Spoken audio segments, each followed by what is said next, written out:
We're a very isolated tribe, non-gaming, and we are out towards the Santa Isabel area on top of Angel Mountain as you go out to Warner Springs. But Kumeyais are nomadic, so we had encampments and we traveled from the borders of Yuma and to the Pacific Ocean as far north as Oceanside and as far south as Ensenada. So there were lots of villages and encampments. But it's said that Mesa Grande is the grandfather.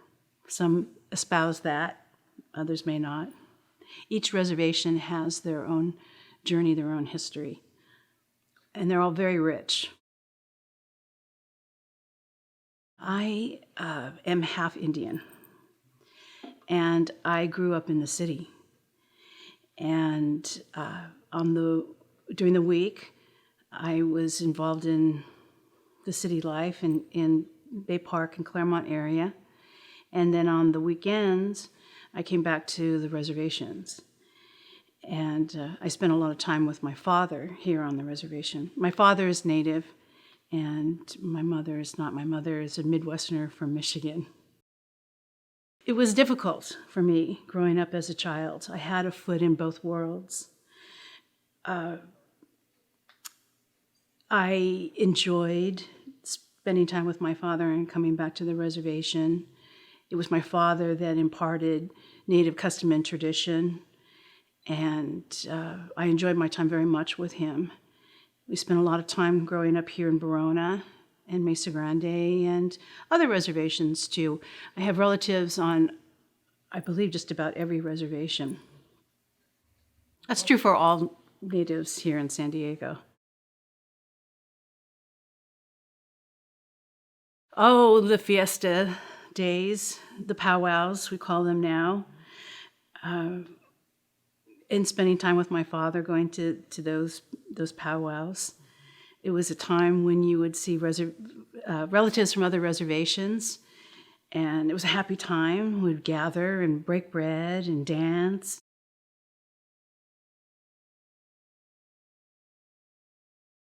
It was very difficult.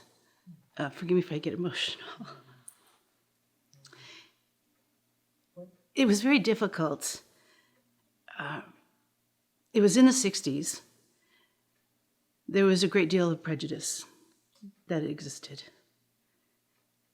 When I was going to elementary school, the history that was taught to us about Native Americans was dynamically opposed to what I learned growing up.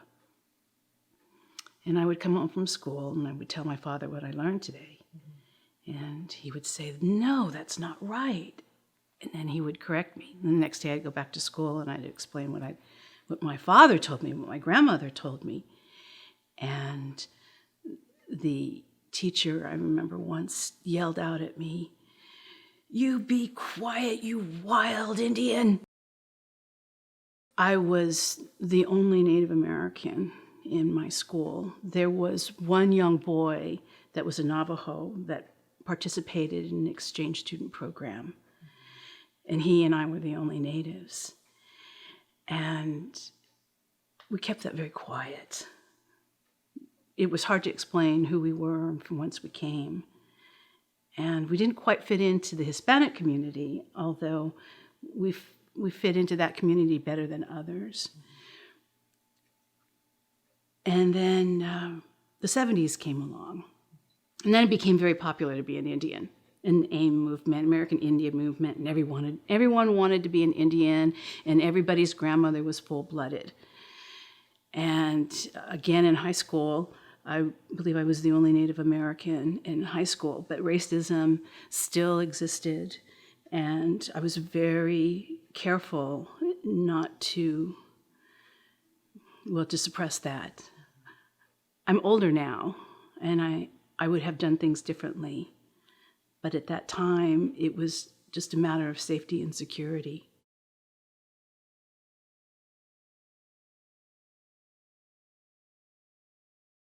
My father was Catholic, and so was his family, and so on.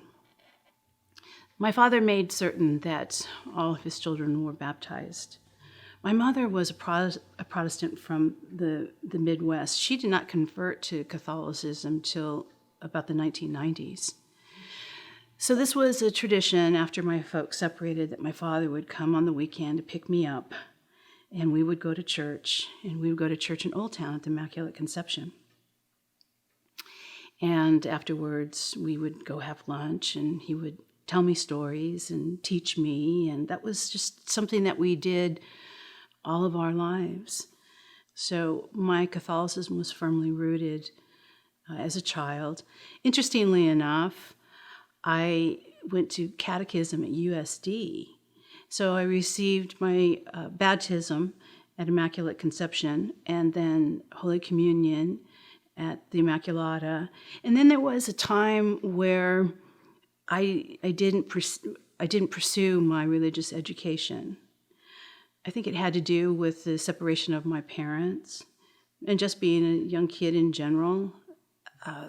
Then about in my later 20s, I felt a calling. And so I pursued that on my own and completed my confirmation. Catholicism spoke to me. So in every parish that I participated in, I was also deeply connected to my ministries. The historic trauma that natives here in San Diego, but of course in California experienced was, yes, first because of colonialization. But once California became a state, then there was government oppression that occurred.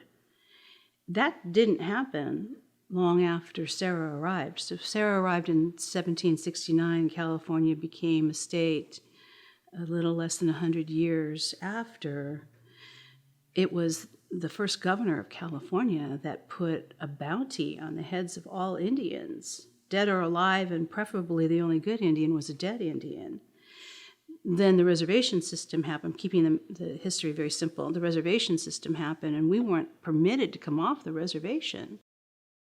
When my father was growing up, he was born in 1927, my father experienced extreme racism. There was extreme abject poverty on the reservations. And my father took baths in San Vicente Dam because didn't have a shower available. And he was able to, at 16, sign up with the Army during World War II. His brother was his guardian, and that enabled him 3 squares a day in a bed. And from that, he served in the Army Air Corps and used his GI Bill to graduate from high school. My father didn't graduate from high school until he was 53 years old. And from there, he went on to San Diego State University and became a civil engineer. But coming from that, out of that oppression, even in 1927, was extraordinarily hard. Oh, goodness, no.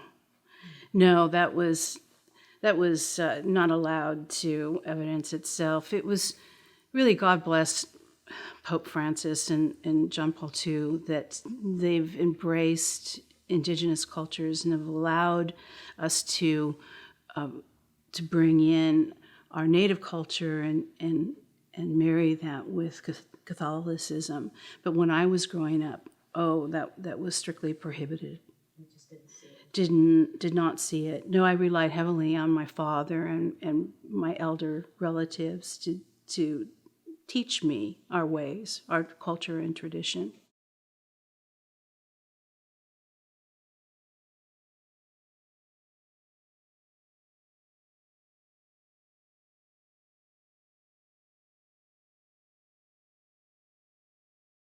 I am pro Serra, and if he were here, I would kiss his hands, because it was Serra that brought me the Eucharist.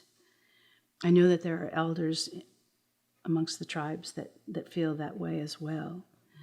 that we're very grateful for our Catholicism and our faith, particularly with the kind of pain, the historic trauma that natives in San Diego County have felt. That for me personally, the church has become my family, and it's a hospital for the wounded. Most recently, I believe it was in 2015 that Pope Francis had made an apology to the indigenous people of the Americas. And I believe that Pope Francis has really attempted to be more demonstrative of that belief. However, I believe it falls a little short. I believe that the situation with the Kumeyaay Indians and Mission Indians in general, I believe the situation needs a hero. And I believe that hero needs to be the church. And while the apology is very welcomed, I would like to see the church go just a step further. And I don't know in what form this would take place. I don't know the protocol or procedure. But I would like the church to consider making Mission Indians and the Kumeyaay specifically, because the Serra mission system started here in San Diego.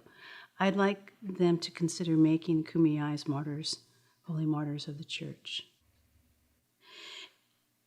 And by doing so, I think there would be an enormous paradigm shift. I think it would change the world. And such an action would build a bridge of communication between non-practicing natives and the church. And it would create tremendous healing. In this community, our parish priest has been here for 7 years, and he is just starting to warm up to the native culture. And we hope that he stays for a great while longer, because it takes time to get to know the families. It takes time for families to open up and feel comfortable with their priest. There's so much history there. I have known of parish priests that have been assigned to reservations in the backcountry that haven't done so well, and stayed for a couple of years and moved on. It was a difficult assignment. So it takes a while to warm up to your priest and for the priest to understand the community.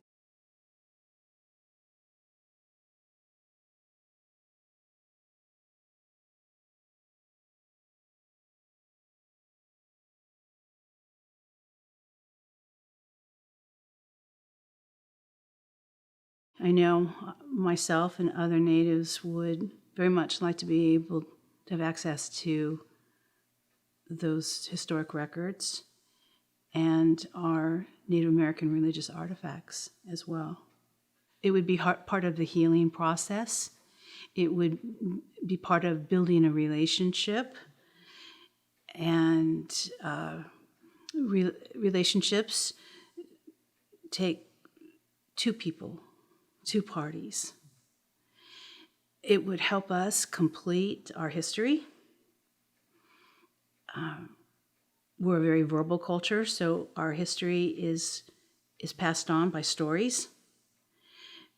But it would be very rewarding to see the birth certificate, the baptismal certificate of my great-great-grandfather, who turned to Catholicism from his Indian traditional ways, and at that time received his Christianized name. And his name was Francisco Rodriguez. I don't know what his native name was, and I'd like to know that.